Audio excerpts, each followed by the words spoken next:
मनसुंदर में रूही को अग्नि की सारी सच्चाई पता चल गया है, लेकिन रूही बेचारी इतना ज्यादा मजबूर है कि वह अग्नि को सच बता भी नहीं सकती है, क्योंकि रूही का बच्चा अग्नि के पेट में है। रूही को ऐसा लगता है कि अगर मैं अग्नि को कुछ कहती हूँ तो अग्नि को पता चल जाता है कि उसका सारा सच्चाई जान गई हूँ मैं, तो वह मेरे बच्चे को भी क्षति पहुंचा सकती है। यह डर से रूही अग्नि को कुछ नहीं कहती है।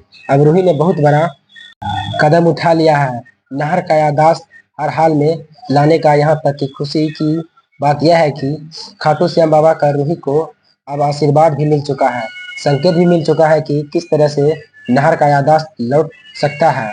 और रूही दूसरी खुशी यह है कि डॉक्टर ने भी खुद ही कॉल करके कह दी है कि अब आप छोटी मोटी ट्राई कर सकते हैं नहर का याददाश्त लाने का। रूही जैसे ही बताती है कि मंदिर से नाहर जी के लिए हाथ में बांधने के लिए धागा लाई थी, और नाहर जी वह देख करके नाहर जी को ऐसा लग रहा था कि इस धागे में कोई अपनापन है। तो क्या यह नाहर जी के लिए शुभ संकेत है?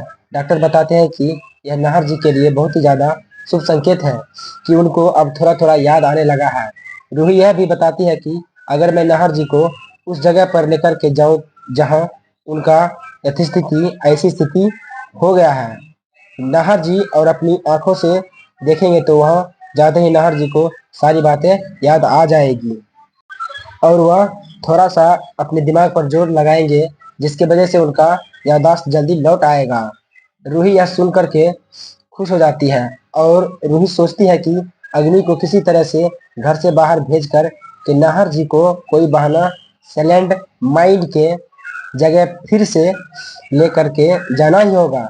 रूही सोचती है कि इसमें बहुत ही ज्यादा रिस्क वाली बात है, लेन देन। रूही सोचती है कि अब रिस्क लेना ही पड़ेगा, क्योंकि नाहर जी का याददाश्त लौटाना है मुझे किसी भी हालत में। अग्नि मेरे नाहर जी को एकदम अपना बना लेगी। अग्नि को इधर भेज देती है और रूही नाहर से कहती है कि नाहर जी मेरा एक बात मानेंगे? आप कहते थे ना कि मैं जानना चाहता हूँ कि आपका पति कौन है।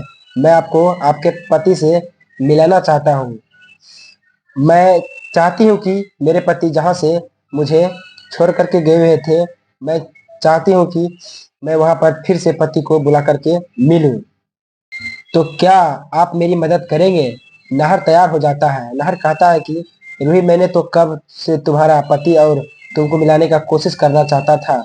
मैं तुमसे यह बात शेयर भी करना चाहता था और मैं तुमसे शेयर भी किया था, लेकिन मुझे लगा कि तुमको बुरा लग जाएगा, इसलिए तुम पति के बारे में कोई बात नहीं करना चाहती थी। यह तो मेरे लिए बहुत ही खुशी की बात है। बोलो कहाँ पर तुम्हारी क्या मदद करना है? तो रूही कहती है कि नाहर नाहर जी बिन बताए किसी को आपको अकेले मेरे साथ जाना होगा। और नाहर तैयार हो जाते हैं और किसी को नहीं बताते हैं। नाहर रूही को लेकर के उसी जगह पर चले जाते हैं। अब वहां पर नाहर जाते ही नाहर को सारी याददाश्त आने लगता है।